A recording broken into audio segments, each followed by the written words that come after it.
We are here with Ken Cesar on the Cold Star Project. Ken, you are under 30 years old, are you not? I am. Our fellas cannot see you because we're doing this audio only. But you, at the very youthful age, I mean, when I think of you, I've known you for at least 5 years, maybe 6, and we've talked on and off. Diligence is the word that I think of when I think of you. Diligence in getting in and learning the ins and outs of the market and the numbers and what it actually takes to scale. You have created 2 7-figure businesses in the brief time that you've had available.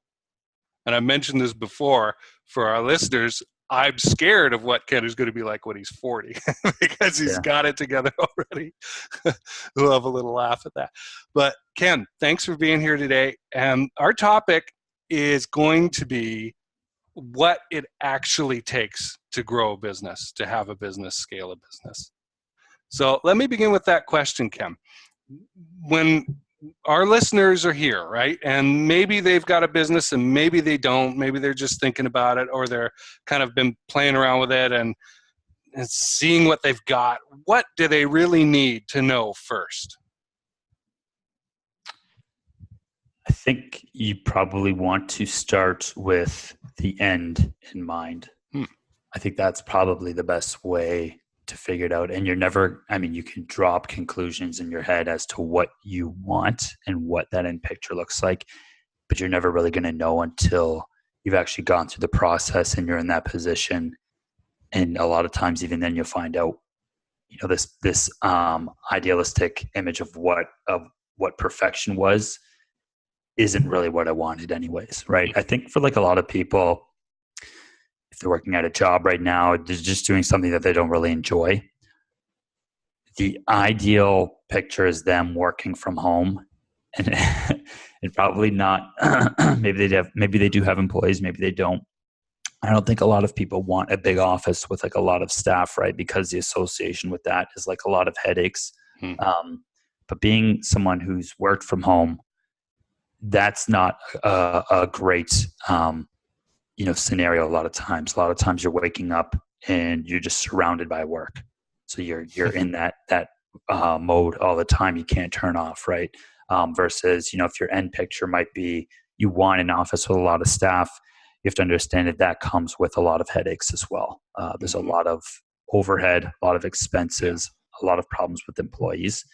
So the best way is probably to start with an end in mind and then maybe try and seek someone out who has that and try and understand the pros and cons of what they've gone through. And that'll give you a much more realistic idea of what you can expect. Okay. There are a lot of people out there who just want to make a buck at the start, right? Mm-hmm. And especially those who maybe lost their job or quit a job or been released from a position. And now they're in this situation where they have to make some money.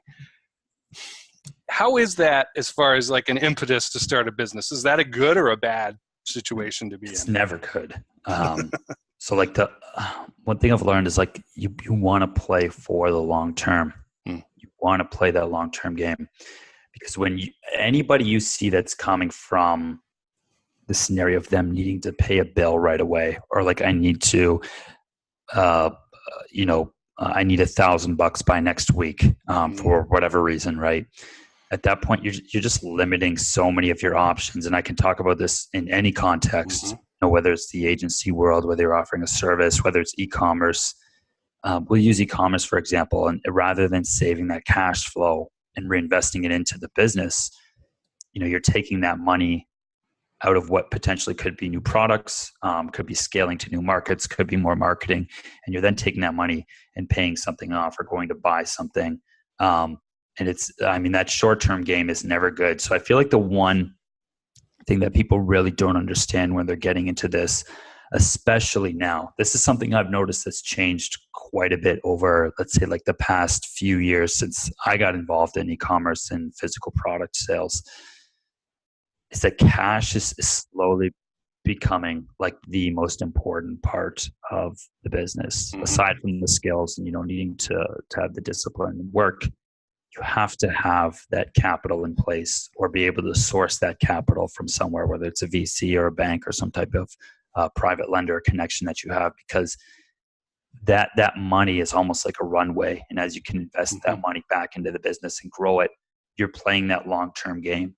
And it's super important. I really can't stress that enough. There's so many businesses that cut their heads off because of bad decisions with how they actually invest that capital. And it's a real issue. Now, once again, this may not pertain to info products or something where there isn't a whole lot of overhead. But those aren't necessarily long-term games, right? Like a lot of people that I think are doing info products they're around for how long would you say? A year? Yeah, 6 months to a year, yeah. Right? And then the product doesn't even work or isn't accessible. It's just gone. Yeah, and I think a lot of those guys are jumping in going, I can make a lot of money doing this, and they realize how saturated it is, and then they go, what am I actually doing here? Like, I'm going to be a life coach at 23 and not make money doing this, right? Like that's not what I had in mind, right? So I think it obviously, you need to have that money in place, you need to have that work ethic, but from my personal experience, that capital, I just see it becoming more and more important now. Yeah, it makes sense, because increasing cash flow can kill your business just as fast as decreasing. And we see this in e-commerce particularly, because, and this, your second business is in e-commerce. You need to buy, for Christmas, you needed to be buying months ago, getting those orders in, right? You needed those reserves of capital in order to be able to buy inventory. That is going to take a while to be made and shipped and received and ready to go. Yeah, exactly. So that's one thing that's never really talked about, right? Is how that cash flow cycle actually works in different businesses. And I don't even sell a quote unquote seasonal product, right? But I've started ordering my products for the holiday season being typically the second half of November, December, and January. That's when we see the highest buying trends. I started ordering those products for those 2.5, 3 months in May. Now, what's interesting is I put those product orders in May.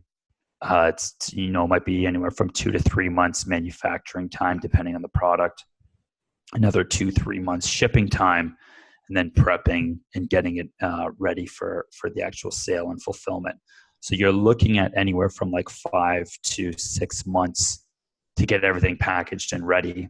And at that point, I'm still not seeing a return. So that's just getting items ready and getting them on the shelf or getting them ready to be sold.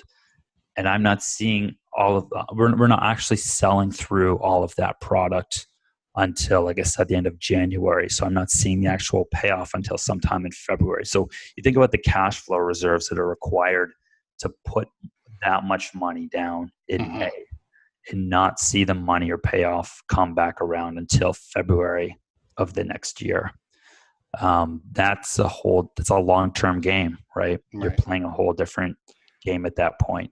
And it's, I think a lot of people that maybe have started out in some type of services business where there's not a lot of overhead, or they're doing the info product or whatever the business model is, where there's not a lot of overhead and the cash flow comes in pretty quickly, they're not used to seeing that type of cycle. They're not used to seeing those numbers fluctuate that much throughout the year. And you're never really going to get the full understanding of it until you're involved in it. So I can sit there and tell you, we can use arbitrary numbers, like just for easy math. If a company does $100,000 a month and they've got 30% net profit, anybody sitting back looking at that would go, well, they're making $30,000 per month. But that's, as I just explained, that's not how it works. That 30% net is on the year, right? Yeah. So they're going into debt throughout the year and digging into a lot of reserves in order to make that 30% net work when everything comes full circle at the end of the fiscal year. What now? A newbie is just not going to get that, right? They're not going to be able to do that. Not only are they structurally not in the position to do that, but mentality-wise, they're not either, right? What can a new person do who wants to get into a business to begin to train themselves or get ready to be the kind of person who can take that sort of risk? So are you talking like about a business, like a physical product where you're building a brand? Or are you talking more of, let's say, like they're trying to start some type of service or agency? Let's say a product. The product business is important because that gap, right, between, okay, I invested and I sort of planted my crop, right, and then Mhm. it's going to show up later on, and then I'm going to harvest it and sell it at the market. They're Yeah, not used to that, right? They're yeah. used to, I go to work and I get a paycheck every 2 weeks. Mhm. So what mentality shift can they begin to make? What sort of things should they be focusing on to help them make that shift? So I would plot out once again everything in terms of strategy being a long-term game. If you're working a job and you're trying to build, excuse me, this brand on the side, building a brand, the downside obviously is that it requires a lot of capital up front. It requires a lot of reserves, and there's a ton of work involved. It's a lot of risk. A lot of brands just don't take off, versus how a services agency would. Services agency, it's all about who networking, stuff like that, right? A brand is, nobody really cares about your personality. Nobody cares about what your degree was, or if your parents donated money to the university. If the market likes the product and they think the value is there, then they buy it. So it's a totally different game, right? It's interesting because, like, when I was starting my marketing agency, I was pretty young. I was 21, 22. And there was another agency in the city that the girl working there was growing it really quickly, and I couldn't understand like what she was doing. And it kind of went against the grain of everything I heard. They were a generalized services agency. They really worked with a lot of local people, a lot of local companies. So I couldn't understand what was going into and what was fueling the growth of their agency. And it turned out that her parents had like a lot of business connections, and that's how. And I didn't find that till like a couple of years later. So I'm thinking, like, if I had followed that model of what trying to be that generalized agency and follow what she was doing, it just wouldn't have worked, right? So it's going to depend on everybody's personal scenario. And fast forward to when I have this e-commerce business. Let's say I'm trying to jump ship from a business that I currently have, or a job that I currently have, and I want to get into building this type of brand. You have to understand that it's the opposite of that services or kind of cash flow intensive business, or not intensive business, but a cash flow building business where you're getting paid up front every month and the cash flow builds really quickly. With a brand business, you may not be profitable for 2 or 3 years, right? Especially if you're scaling it hard and you have a lot of products that you want to put out there. So with that said, the biggest upside is going to be once you are profitable after a few years. The profits tend to be pretty good if you've grown it, if you've grown the business properly. If you're hitting 25% net on a business that does a few $1,000,000 a year, that's a really healthy profit, right? Once again, as I mentioned, it's not going to be consistently coming in like that every month, but at the end of that year, you'll have a lot of money to work with, and then hopefully you invest that intelligently. But the real payoff, I think, for an e-commerce brand typically comes when you sell the business. So when you actually sell that business, a lot of times you can get a multiple of 3 or 4x what your profit was on the year. So if you have, once again, for easy math, if you're doing 2 million in sales and you're doing 25% net on the year, if you can get 4x that net profit, you'll get $2 million for cash for that business, right? You're not going to see that type of income with these other businesses typically. For a services agency to do $2 million net is very rare, I would think. I've never seen it, and I've known a lot of service and agency businesses. So you have to kind of figure out what is the end game here, like where can I get the biggest payoff and what am I actually shooting for? If it's with a brand or an e-commerce business, product-based business, you want to scale it. You want to try and get it profitable while still keeping the business growing at a fast rate, because that's what brokers and these different people that are buying these businesses are looking for. They want to see that continued growth and that revenue increasing. And that's when you're going to see the payoff, but it's not going to be until years down the road. So you can play that game of trying to just stack your profits and pay your bills. And even if you're, profiting $10,000 a month, but you're not investing properly back into that business, at the end of the year, you can have 100, 150 grand, and times that by a couple of years, that could be 300 grand potentially right in the bank. Obviously, that's great money, but you can also scale the business properly. And if you manage things properly, you could also have $2 million in the bank if you sold that business. So I think you got to figure out, what do you actually want at the end of the day? And it took me a long time to realize that. I never really understood what the end game was with this business. I never really saw what the end game was, because all I saw was my orders were getting bigger, my revenues were getting bigger. But at the end of the day, I was still pushing all in with the money. I was just I was reinvesting every single dollar and going, my bank account's not growing. It took me a while to understand that it's going to take a few years to really see the profits from this. And then beyond that, I'm building the asset. The asset was the end game for me. So, right. I work with a lot of tech founders who want to change the world. That's why they got into the business and they created their baby, right? Yeah. They don't want to sell it. They don't have that mentality of creating an asset and selling it.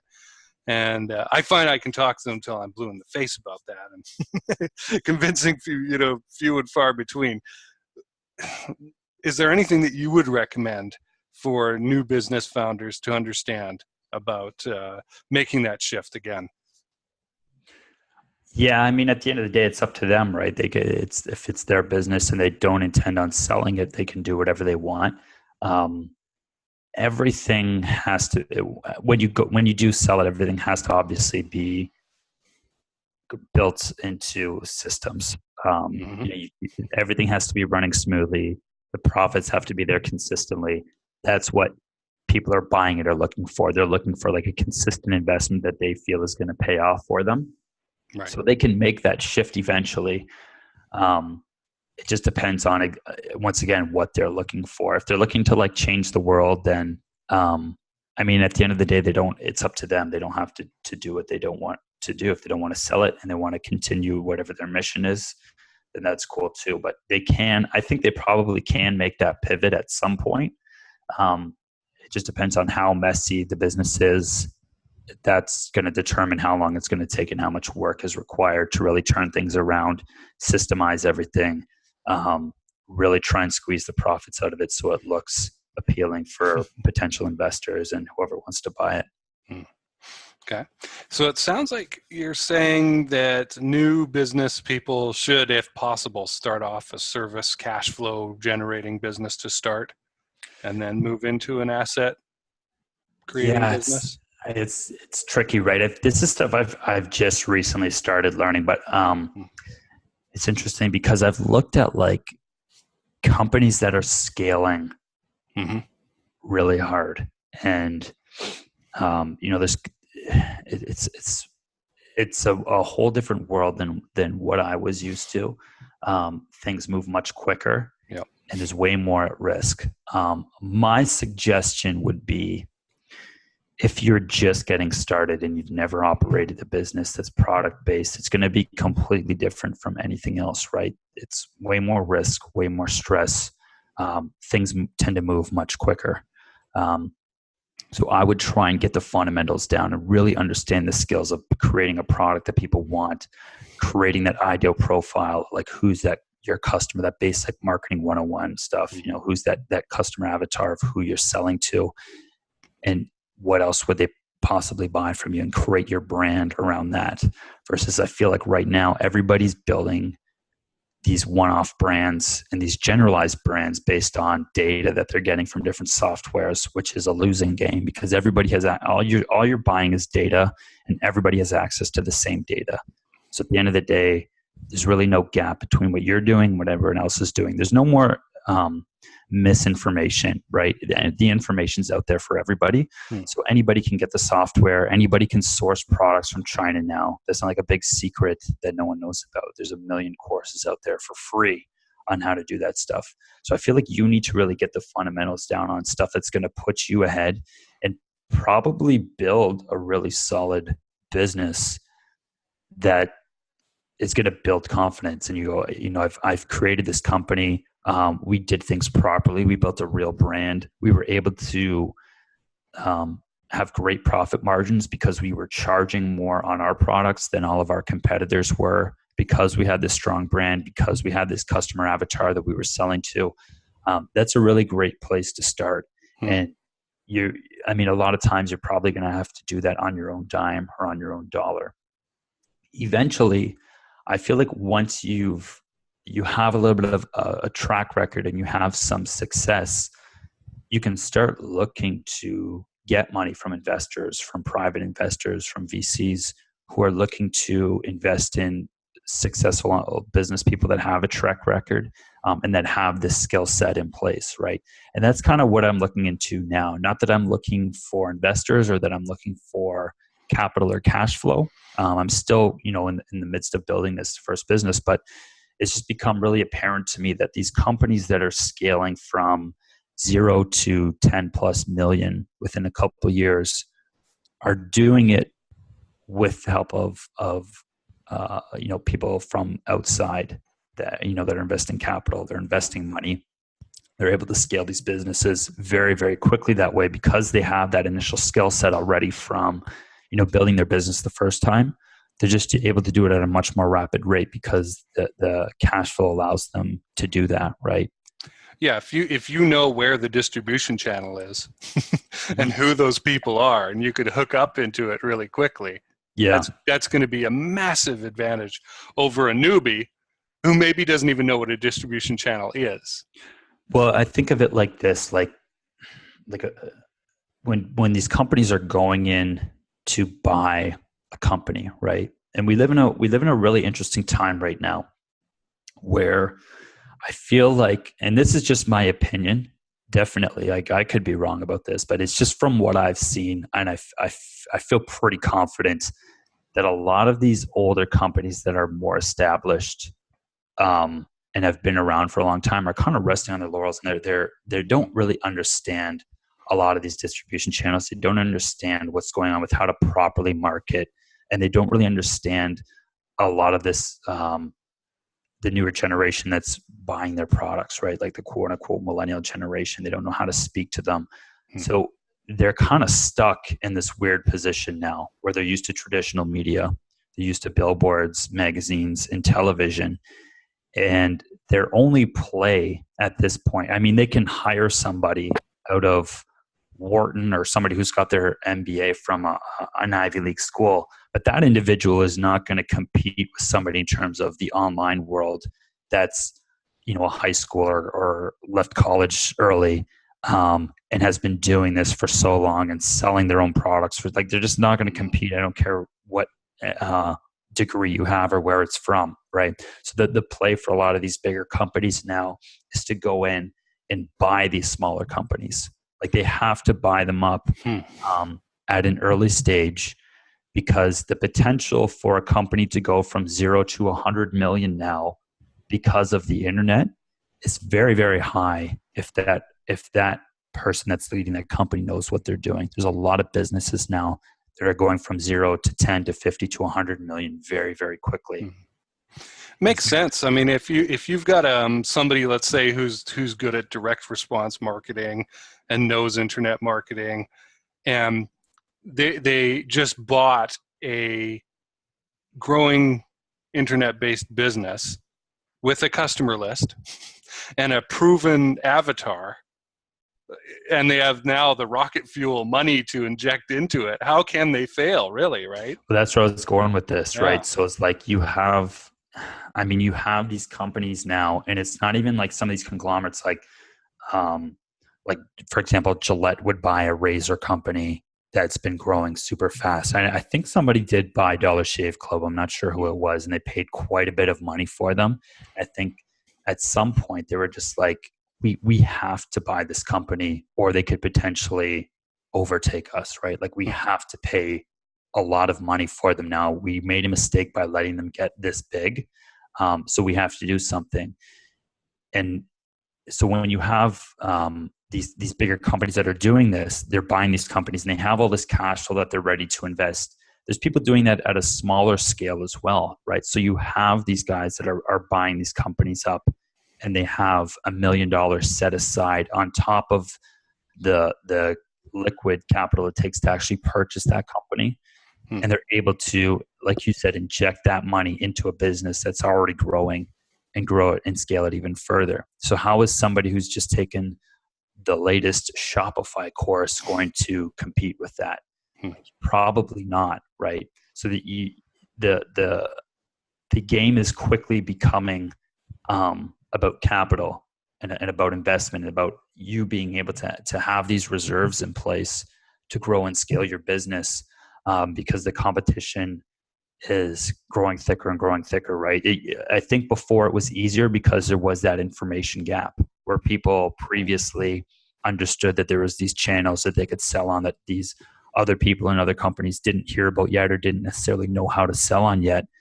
At this point, it's no secret that people are shopping on Amazon, right? It's not hard to figure out how to sell your products on Amazon. So that information gap has completely closed, and it's become a different game at this point now.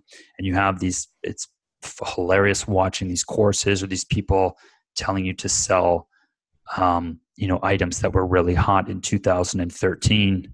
You need to sell the next rubber spatula or whatever. And that's not the game anymore, right? So not only do they not have the money, they're the strategy that they're going about to actually go out and build a business is completely wrong, because they're getting the wrong information. We've kind of chatted about this before, about course creators bragging that they made $30,000 or $40,000 selling on Amazon. Well, that's nothing. Yeah, there's a lot of that going on. There's a lot of, it's really tough. Like when people ask me what direction to go, I typically would say try and find somebody that you know completely, that like maybe you know them in person, or try and reach out to them that you know is doing really well, and try and get information from that individual, because they don't have a vested interest in trying to sell you something. Even if you have to work for them or volunteer, whatever the case may be, pay them for their time, but try and just figure out like, what did they do? Because clearly if they're running a brand that's doing well, that's a much better strategy to follow, rather than just buying a course where there's going to be 1,000 other people that are getting the same information that you have. And quite honestly, the person that's selling that a lot of times is so outdated, they don't even know what's going on anymore. Like it takes real work to build a company like that, right? Like a company that's growing quickly and is selling these different products. There's so much involved with it that I don't know that it's even possible for you to run that company and then on top of that put out a really good quality course for everyone else to go out and copy the same thing. Like I don't really see that happening, to be honest. One of the things I'm hearing, and it ties into something I like to do on this show, I may do a solo episode about this now that I've come up with the idea, is to tie in what we're talking about scaling and business, to history and strategy and that. And I'm hearing the difference between ideological grand strategy and realpolitik grand strategy. And the ideological stuff is I'm in the business for this reason, and I believe in this thing, and I'm here to change the world by offering this thing. And the realpolitik thing, which is the bigger picture, is I'm going to acquire that business, and I don't really care about the ideology. I care about cost of customer acquisition and lifetime customer value. And as long as those numbers make sense, I'm going to pour fuel on the fire and warm it all up, right? And scale this baby as big as I can. I think there's also a middle ground too, where both of those worlds can meet, where you can find something that you enjoy. But in the world that we live in now, obviously a capitalistic economy, you have to figure out a way to make the numbers work. Like if you have an idea or something that you could potentially change the world or whatever, you feel, maybe you're just really passionate about a certain product. At the end of the day, nobody cares about your vision for it. Nobody cares about it. Like, you have to figure out a way to make that message get out there by making those numbers work. So like the back end business is a skill that you have to have if you're an artist, or if you're a creative, or if you just want to create a product from scratch. You have to have an understanding of how those numbers work, because that's literally how you're going to be able to get your message out there and continue to get your message out there and show people this type of product, right? But I feel like if you want, I mean, the people that are looking to buy businesses and invest, a lot of times, yeah, it's going to be money finance guys. A lot of times they're managing money maybe for a few different people, for a few different wealthy people, and they go, this is a decent investment to make into this business. We should probably look into buying this, right? And that's a situation where they have to make the numbers work. People are just starting out. A lot of times it's probably a good idea to figure out what you like to do or what you want to do. And a really good example of this now, once again, just tying this all back to like how things were a few years ago versus how they are now. A few years ago, you could have put a product up on eBay or on Amazon and had it really just take off, just a generalized product, right? Just to bring in some income pretty quickly, because the data worked, the numbers worked, and there wasn't a lot of competition. Things are quickly, and I mean at a very rapid pace, moving away from there to the point where that model is almost extinct.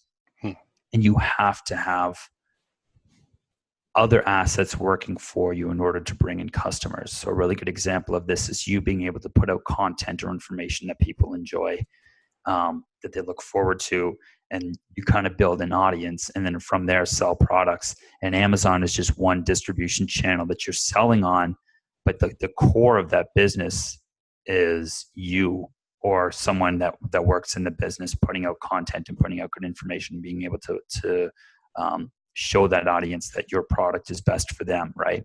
In whatever capacity that may be. So it could be a podcast, could be vlogs, whatever it is.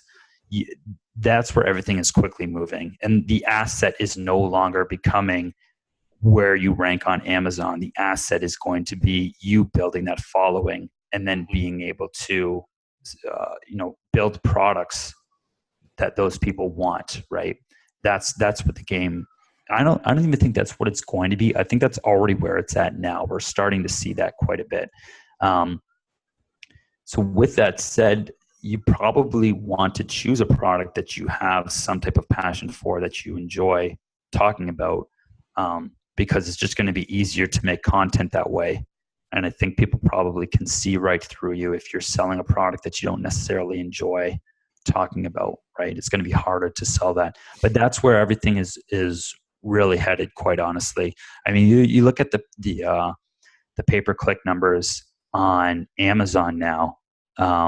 It's really crazy, man. Like, people are almost taking a loss on everything for keywords that they were just crushing a couple of years ago, right? So within like a year or two, keywords that used to be monstrous for them and actually make them money are actually bringing them a loss now because of how competitive things have become. So you want to stay a few steps ahead. Let me step out of this conversation to talk to our listeners for a moment. You've been hearing Ken talk about what life is like at that 30,000 foot level, and you may be going, well, wait a minute, I'm a starting business owner. What does this have to do with me? Well, Ken here started out at where you did, right? And put his head down and walked forward into building a 7-figure agency business, mostly around traffic generation, a little bit of web design. And I got a question about that in a second. Then he said, he looked around and went, I don't like this. There are problems with this. So he has seen things. This is legit, from the streets and from the 30,000 foot bomber command level information from somebody who's actually been there. So then he turns and says, I'm going to build a business going in this direction now, an e-commerce business, and goes and builds that to 7 figures. And looks up, looks around, and goes, okay, now this is what things are like here. And that's what we've been talking about in the last few minutes. And why is that valuable to you? Well, know what you're getting into. We began this conversation with Ken answering my question. I didn't know what he was going to answer but saying begin with the end in mind, at least as far as you can go with it, right? It's probably not going to turn out exactly that way, but have a picture. If you're listening and taking in what Ken has been saying, hopefully what I've been adding to it, you are going to get a general mental picture of what building a larger business is like. And saying to yourself, okay, do I want to build this? And how best now can I start putting in the bones of this business to get to where I want to go? So, Ken, what happened when you built your agency business to 7 figures and you discovered yourself as the owner doing some tasks that you didn't really think you should be doing? Sorry, so are you asking like how did I transition out of that, or how did you recognize that you were not happy about the agency business? I just woke up with a knot in my stomach every day. Really? That was I wouldn't say it was that bad, but I mean, it got to the point where,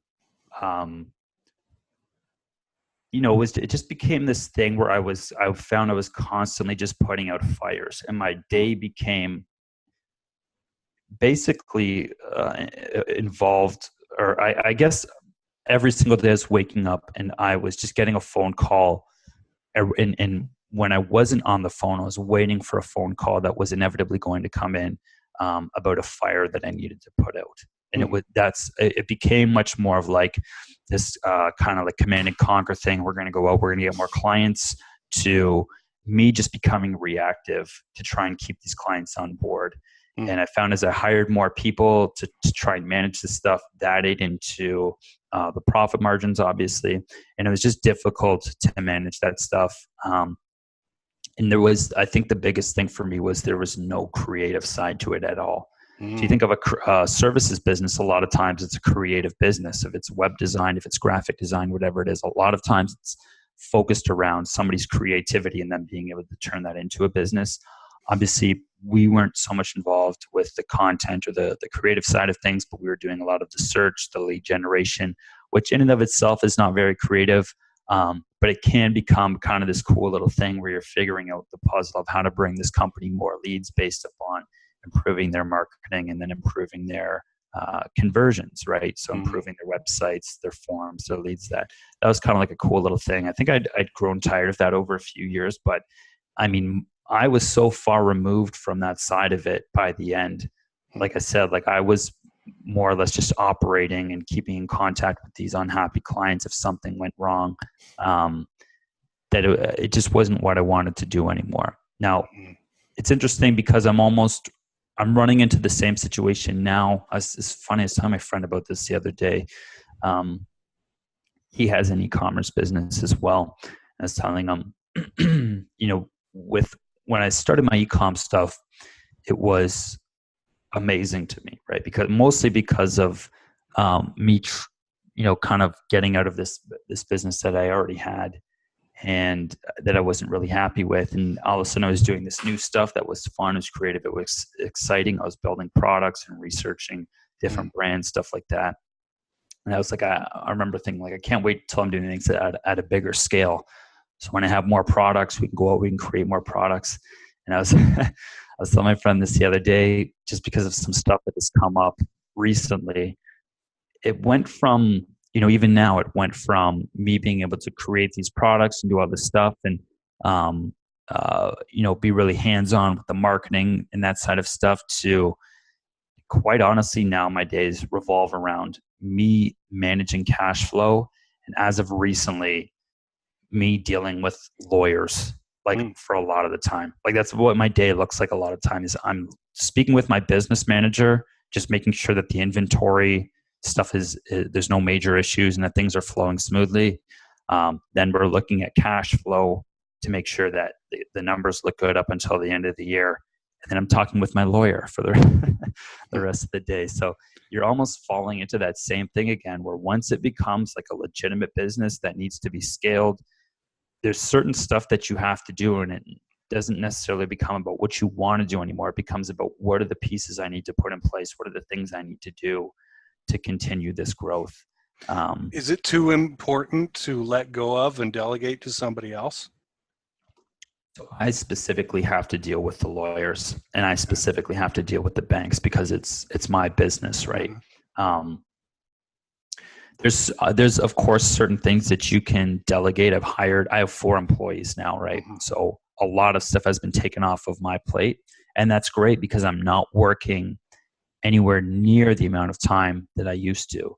But if you go out and you plot out what you need to do every day, when I'm looking at those 2 or 3 main things that have to get done, and even maybe 6, 7, 8 things that must get done throughout the week, it's going to be things like making sure that you have the cash flow in place. What are the things we need to do? Making sure that you're speaking with somebody about, this product that needs to get out on time.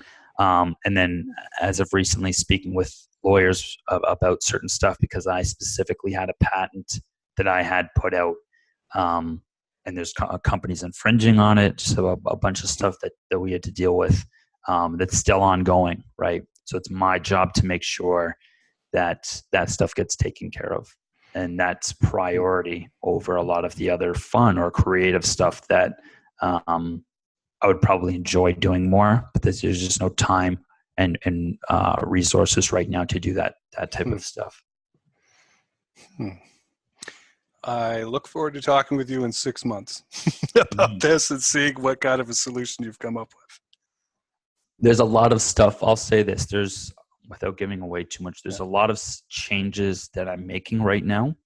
A lot of stuff that's being done because it's a learning process for me too, right? As I've kind of gone through this, you figure, at the end of the day, the bottom line or the profit margins and the money that brings in, you start to realize that's not everything, right? Like you also want to try and find some type of a healthy lifestyle in this stuff. And I think the win by any means necessary was like so embedded into my DNA from sleeping at my office when I was building my agency. And like, I never had money. I had to pay my bills on time. I had to pay for the office on time, that I still kind of carry that with me into a lot of the businesses I run now, which is great because that's what allows you to do well a lot of times. But there's also times where I think you got to figure out, is this what I want to be doing forever? And if not, you got to make some changes, right? You have to change the course a little bit. So that's all a learning process. Somebody's got to see, you're a process guy and you're deliberate and relentless, and you've got a business manager in that. It just kind of boggles my mind. I'm like, wow, you've got to find some people who have had similar problems and talk to them and figure out how they solved it. If they solved it, right? Which is what I hope our listeners are doing, listening to us about the kind of business that they would like to create. I think a lot of times the answers are pretty straight. Like I know what I need to do, right? There's certain situations that won't allow you, or certain things that come up that won't allow you to do that, right? So for example, I'm kind of tied down right now dealing with this attorney situation because of a potential lawsuit that's sitting out there, right? So that's something that I know in the back of my head, it's not what I want to be doing long term. The answer is obvious. Like who wants to sit down and deal with or talk with a lawyer all day about potential lawsuits and this and that when I have other stuff that I have to deal with, right?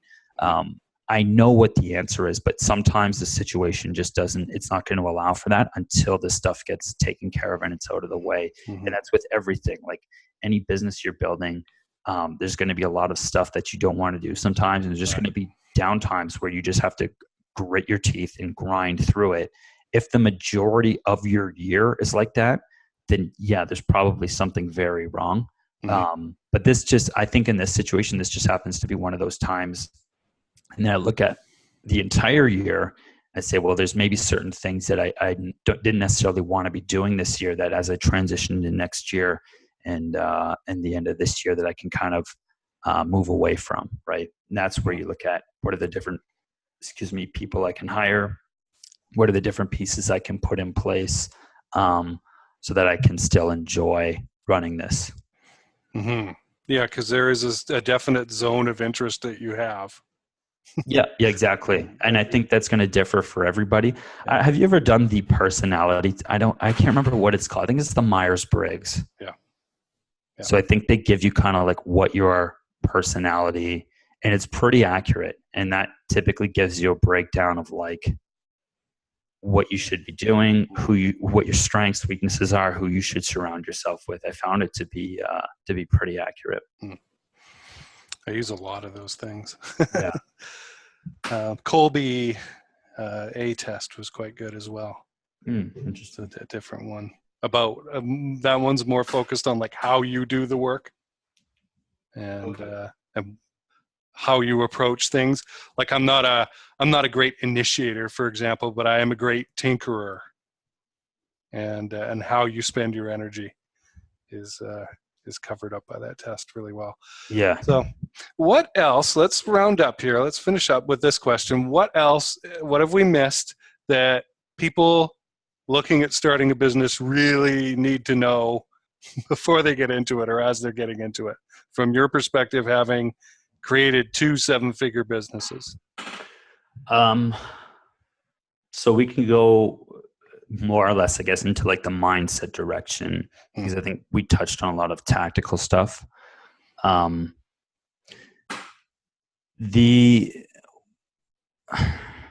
people are trying to get involved with this stuff, like I was just talking about, like for me personally, I'm like all in, right? Like by any means necessary. I don't think everyone's meant to be in business, number one. And there's nothing wrong with that. I feel like now you look at, I'm in my 20s, obviously, as we talked about before. So a lot of people my age still are like in the Instagram, social media phase. And they have to have something to put up there. They have to have like some type of motivational quote or inspirational quote that they don't live by. Like you're a bank teller. I don't need to hear about you being like, whatever the inspirational quote is. If you're a bank teller, then you just do you do that, right? But people feel the need, if they don't necessarily are a business owner, they want to like kind of live vicariously through these quotes and that. And it's just really strange to me, right? Because when I see that, and then somebody comes to me and says, well, I want to start a business, that quote or the images you see and all that is not really what is involved in starting. It's mostly just like a lot of sacrifice. That's what I found. You're just isolated a lot, like a lot. And once again, I was telling you about my friend I was speaking with before. There's obviously upsides to working a regular job. Like I said, I'm using the example bank teller because there's somebody really specifically in mind that does that job, that has like these he has entrepreneur listed on his Instagram profile. And I'm sitting there going like, there's nothing wrong with the job you have now, right? If you want to do more, then go do it. But don't tell me about the ambitions and all that, or like the Lamborghinis and all that, because it's not what's involved with this, right? Like you're getting started off on the wrong foot. And the proper mindset is just understanding like, oh shit, I'm going to be working 70, 80 hour weeks for the next year, probably year plus, trying to get this thing off the ground. And there's no time for anything else, right? Yep. A lot of the time is just spent like you in front of a computer or at your desk, and you're just quietly working. There's nothing exciting about it at all. And sometimes you don't even know what to do. Yeah, and there's a lot of emotion or whatever that comes up that you got to fight. There's a lot of stuff going on that you got to figure out. You got to get answers quick. Your business may not be making money. You got to figure out how to get capital. There's attorney problems with lawyers, problems with other companies. There's a lot of stuff going on, right? The last thing you should be thinking about is like a hopey, dreamy quote. Like all you need to be doing was thinking about how to execute, right?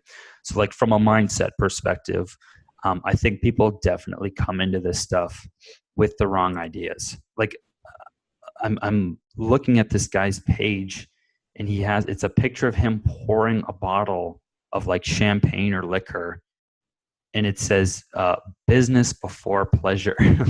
That's not business, dude. What are you talking about? This is not business, you drinking champagne. So there's a lot of that stuff going on, which I just scratch my head at that stuff. Like, it's very, very strange to me, because anybody I know who's done really well, it's like, yeah, they're just working. There's not a lot of time for other stuff. And of course you want to try and balance it out, as we just talked about, but there's it's mostly a lot of sacrifice and like kind of working through a lot of really tough problems by yourself. So just understand like what you're getting into. Yeah, and friends and family probably won't understand. Exactly. Yeah, and they're going to tell you like you can do anything you want if you just work hard enough, and that's not. Once again, that's not true. Like, you got to really. I guess what I'm getting at here is you really have to have a full understanding of what's involved with this, because you can. I mean, for whatever reason, it's kind of like a trendy thing to run your own business or be a boss, quote unquote, but there's not a lot of like the glitz and glam, especially in the beginning stages of this stuff. It's mostly just a lot of work, and I think people aren't coming into it with the right expectations, which is an absolute recipe for failure. Yeah. I wrote a blog post in 2014. That's how long ago. On my sales and marketing blog, salestactics.org. If you were to go there and just search for Megatron, you'll find it. And it's about getting stuck in a role that you feel you can't leave. That you're like, you're this person now. Here you are. Yeah. you're this business owner. This is who you are and what you do. And you're like, I can't take a day off. And like Megatron in the original Transformers series, the cartoon series is who I'm talking about here. He couldn't take a day off. He was the leader of the bad guys, and he had a mission, right, which was to dominate and take over and win. And if he stopped, if he let up for a second, Starscream or some other Decepticon baddie would kill him, right? And that is a position that I have seen a lot of entrepreneurs, and I've been in it myself. Get into, where you just feel trapped in this, oh my gosh, I got to stay here and do this thing. And that's what you don't see, because that's a conversation that never gets had. And I'm glad you mentioned that, because that's kind of what I was touching on, was you never hear that side of it. You just hear about like people being their own boss, and somebody's posting a screenshot of whatever earnings or income or whatever, but you don't actually see the ins and outs and like the day-to-day of stuff. And you get like that trap that you fall into, I think, is almost inevitable. I don't think anybody really scales their business at the perfect rate, so that they're just constantly kind of staying on top and overseeing things, right? Like, you go through certain pain points where you're like, oh, like all I've done is been overworked for the past year. Maybe it's time to hire somebody. And then that's how you come to that realization, right? You're very rarely like staying ahead of things unless you have a lot of money at your disposal, and you're able to put the pieces in place, and then you have people sitting around that are working for you but aren't working because they don't have anything to do, right? And you're kind of waiting for the work to pick up to keep them happy. So you got to, you do fall into a lot of these situations where you're just constantly overworked, and then over time, I think you learn to delegate things a little better. But people will even like suggest, oh, well, you should read the E-Myth book. And you go, I know about the book and I know the concepts of it, but just reading that book and understanding it doesn't make it an exact translation to the real world, right? Like, understanding it and then actually going out and doing it are two completely different things, because there's certain scenarios that come up, once again, like cash flow. You're like, I can't implement something like that yet. I can't afford to hire somebody just yet. So I have to kind of grind through this until that time comes. There's a lot of stuff like that, right? That's a major thing we do at Cold Star Technologies, is help people, business owners, extract the secret sauce, the 11 secret herbs and spices, so that somebody else could duplicate that work with their own spin on it. Yeah. But they can do it with the special sauce. But yeah, like you say, many businesses are just not in the cash flow position. They don't have the reserves to be able to make the jump to the next level. And I shared a graphic from a book on scaling about the valley of death. Yeah, I saw many that. Yeah. plateaus, right? And there are a ton of businesses sub $1 million, and then there's the valley of death. And if you can get to 10 million, that's the next plateau. And then there's another valley of death. Yeah.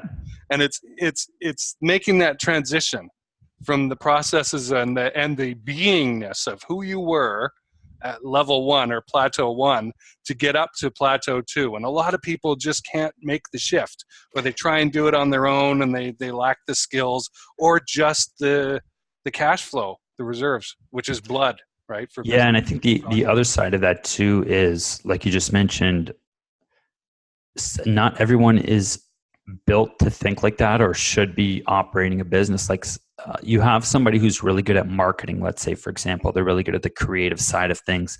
They can, market a business and take a product to market and get it from 0 to 2 million in sales. That person may not be the best fit to take that business from 2 to 10 million, right? Like they may not have, that's a totally different skill set that they would need to have. And that's all stuff, once again, that you would never hear. It's just kind of stuff that you have to be perceptive and pick up on. Mm-hmm. And over time, you're going to understand that that may not be my skill set. And I think it's really true in terms of you have to really have a clear understanding of what you're good at. What's the specific thing that you're really good at? And then focus on getting really good at that. And if you're the founder or the owner of the business, you can hire an executive and still kind of oversee things, but really kind of leave the operations up to them to hire and scale a company, because that's like I said, you can literally ruin a business by not knowing what you're doing. Yeah. No, that's one thing I've been super thankful for in the last few years is I used to be a solopreneur and very kind of tightened down, bolted down. I'm like, oh, I have to do everything. Yeah. My clients hired me. And somehow 2016 or so, I made that shift to relaxing about that stuff. And I am so willing not to abdicate, but to let go of things and go, look, I'm going to give this marketer, let's say, the essence of what I want. And they're going to do 70% with that. But they're going to add in 30% of their own thing. Yeah. And it might be way better than what I would come up with on my own. Yeah. And that's exciting. I'm excited about that.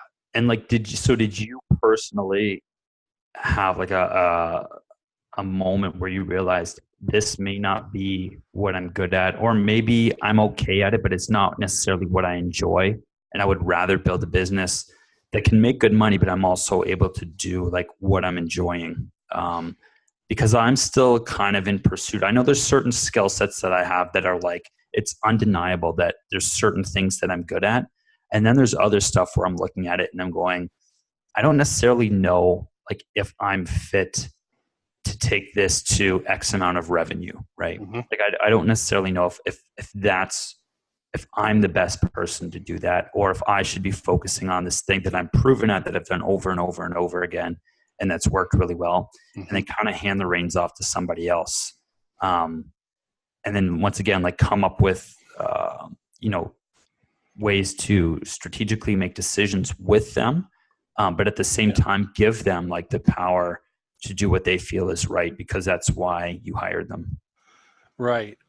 So it probably began in I had 15 years of corporate experience with being a factory manager and having employees and all that. So yeah. But that was a different situation than running a creative agency or a sales training firm, right? Where I thought all the knowledge was in my head and clients were hiring me for my unique perspective. little did I know what I should have done, for example, with one of my businesses, Sales on Fire, was hire other trainers, give them the program, and say, go teach this. And been totally fine with however they did it, right? As long as they got the concepts across, their extra 20, 30% of the way they did it would be perfectly fine. So 2016, I worked with this Dutch change management agent who solely focused on tech companies in Europe of 1,000 people or more. And that was it. I just worked with him for like 10 months out of that year. And I have some process engineering and change management skills, but companies of 1,000 or larger was bigger than the scale that I'd been working at for the previous bunch of years, right? Yeah, yeah. So I got to see a lot and relax a lot about things, and that was good. Then with the Closing Engine, the business that I co-founded before going full-time into Cold Star here, I had a great co-founder who approached me with the idea, and in that business we hired and delegated, and that was really where I got to go, whew, again, great. I got to see those examples of, wow, I don't have to write all the copy. I've got somebody here who can write the copy. Wow, I don't have to be a sales manager. We've got a sales manager coach that we pay for, right? Yeah. I don't have to do this stuff. Wow. I'm freed up, not only like time-wise, but emotionally as well. So did you pinpoint like a very specific skill set that you wanted to be doing day in and day out, and then be able to hand all this other stuff off to somebody else? Yes. So for me, it's the big strategic stuff. You would be surprised probably about all the reading that I've been doing over the last year on large organizations. And I don't want to get into this too much. I'm going to get off topic, and I'm going to make my own solo podcast about it. But again, surprising, I have been gradually easing into the German army of 1914. Interesting. Of that organization, because the Prussian army was the standard for how this large organization was organized. Okay, and they changed things and that, but people copied them, and they had the first real position called the chief of staff that was effective. And I have done an incredible amount of research into these super strategist chiefs of staff. Which obviously there's one for the United States of America, right? The president has one. And how those people do their job, and they're all different. And all the army chiefs of staff of different nations and different eras are different. And I have just been reading and consuming a ton of information about how this stuff is organized and what happened when it was actually used. Like at the beginning of World War I, the cartography department of the German army, that bureau, if you will, was not very well thought of. Map making, who cares, right? Yeah. But after a couple of years of trench warfare, can you imagine how important map making is? Yeah. Like the way we're trying to get in and out of the enemy trenches and take stuff over is accurate maps here, right? We need the hidey holes and the passive attack and all this stuff. So this is the kind of thing that happens in organizations. So, and that has affected my daydreaming, if you will, of how I'm organizing my own business as it scales, right? And how I do begin with the end in mind there. I have a vision of how this is going to be organized. And so I, for example, want nothing to do with operations, really, right? Like if I'm involved in operations, something has gone horribly wrong. Yeah, that's what I'm finding too. Right? And I should be up at the strategy, marketing, strategic initiatives, and strategic partnership level. And those things like cash flow and legal and that kind of thing. If I have to actually come down from above, like an avenging angel, and deal with some client process engineering issue, something terrible has gone wrong. And there's probably a layer or two of management in between. Like I have, you know how the James Bond universe is? There's that M character. Yeah. Right. Who controls everything. I have a control person who takes care of all of the agents who they call in to, right? Yeah. And that's the management system for that. So, and then there's a master of discipline as well, who creates all the controls for inside the company.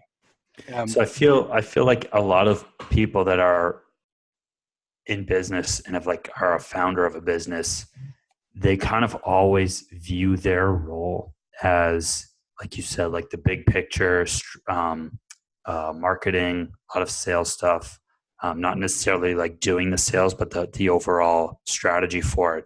And they're kind of at the top there. And then everything, their goal, especially as the business continues to grow, is like continue to carve out the path to allow us to hit the next revenue goal, right? Mm-hmm. Like I think that's how most founders view themselves, and then kind of fill the gaps in from there underneath them.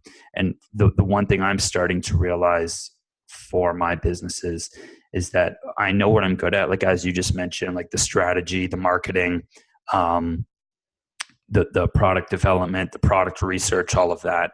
That's kind of like my forte. And then having someone else underneath me do a lot of the systems and even do a lot of the hiring. I feel like my business manager can probably do a lot of better hiring than I can at this point. They're going to have to work with them on a daily basis too. Yeah. And you might not. Yeah, exactly. Yeah.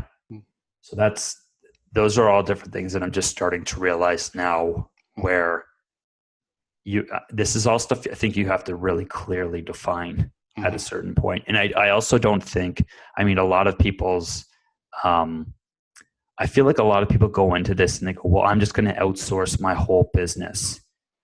And the problem with that is, once everything is systemized and you remove yourself, the growth of the business is going to stop inevitably. I feel like you have to, as the founder, somebody who is like committed to it and obviously has quite a bit of investment into it, you're the person who's, best to actually grow this thing, like to actually go in there and kind of put your blood, sweat, and tears that's focused into this one area to allow you to continue to scale it, to build out that strategy, right? Because I feel like the other people aren't going to necessarily care as much. And I feel like if you were to just outsource everything and take a step back, that's most likely when things would fall apart. So I don't think that that's the answer.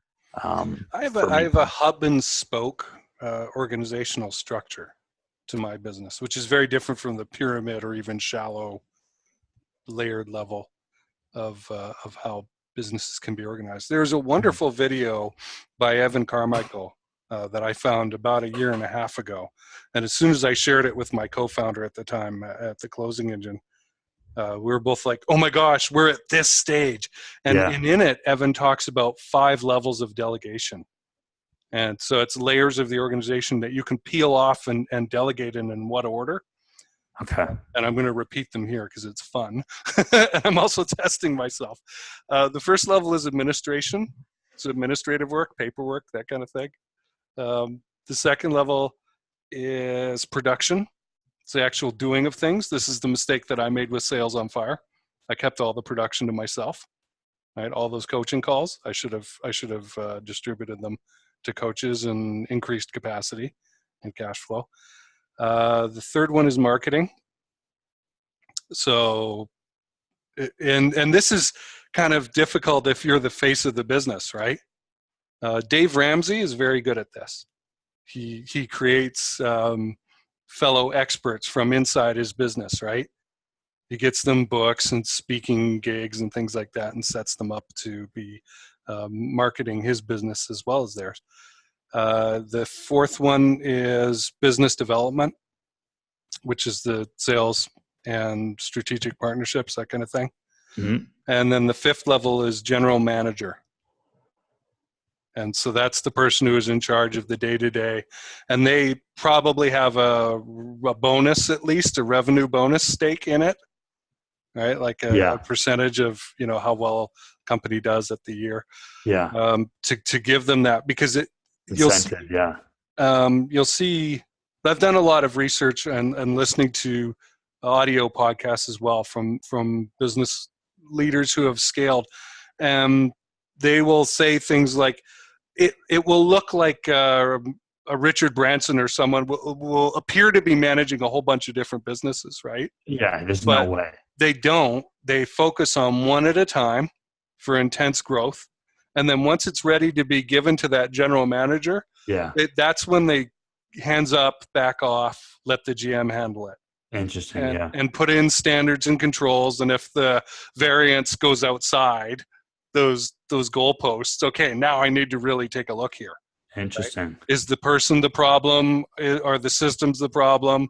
Or is something else going on? Yeah. Right? Did the market shift, or was there a major technological disruption or something like that? Yeah. This is fun. I don't get to talk about this stuff that often. Yeah, this is really interesting, man. Covered two interesting topics. Yeah, because this is stuff that I've just, I mean, once again, you're never going to hear or read about this for the most part online. And it's just stuff that I've slowly started to realize. And my thing is, obviously my time is limited. I don't want to go down the wrong rabbit hole and like have myself, like you said, like start learning about writing standard operating procedures for each role and position in the company. That's not how my time is going to be best spent. And I feel like, you can go down a rabbit hole of a million different business books, and at the end of the day, still be in the same spot because you don't even know where to start, right? Versus if you really get focused and understand, like have that clear strategy of how you want the overall company to look, what your role is in the company, and then start to fill in those roles from there and put the correct pieces in place, you can save yourself a lot of time and really have a solid business that's running underneath you, right? But I don't. Yeah, like if I have to record an internal process, let's say, I'm not the best person to do it myself. Yeah, I have the skills, I have the training, I can do it, but I don't want to do it. Exactly. Yeah, and I'm not as diligent as you are, even. Yeah. Right? So I'm going to miss details because I don't care that much, right? So I'm going to assign it to one of two lovely ladies that I know, either Lynn or Natasha, and they are going to do a focused job of doing that process documentation, right? Yeah. And then we can look at it. My brain doesn't even work like that. Like, honestly, like it does if I'm super disciplined and focused, but that takes so much out of me. And I was finding even when I was doing the inventory stuff, it was taking so much out of me to get these processes down and in place.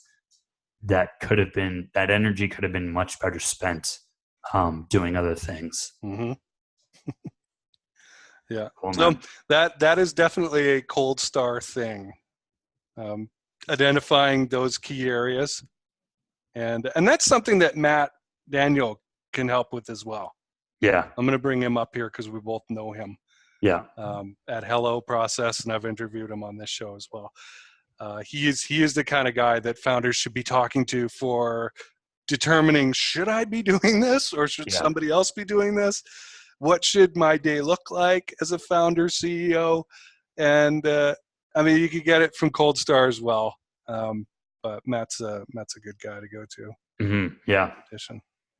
Yeah, for sure. Well, do we have anything left to talk about for now, or should we save it for another episode? I think we covered quite a bit. All right. Well, stick around. You and I will have a chat after. But thanks for being here. Our guest has been Ken Cesar, the under 30 founder of 2 7-figure businesses, an agency and an e-commerce business. And what we have tried to give you today, at Ken's insistence, by the way, this was his show, his idea for the show. I love it. What a picture of creating a big business looks like, a 7-figure business, big for most people, and what a new business owner, entrepreneur, startup should be thinking about and looking towards as they grow. Thanks for being here, Ken. Awesome. Thank you for having me.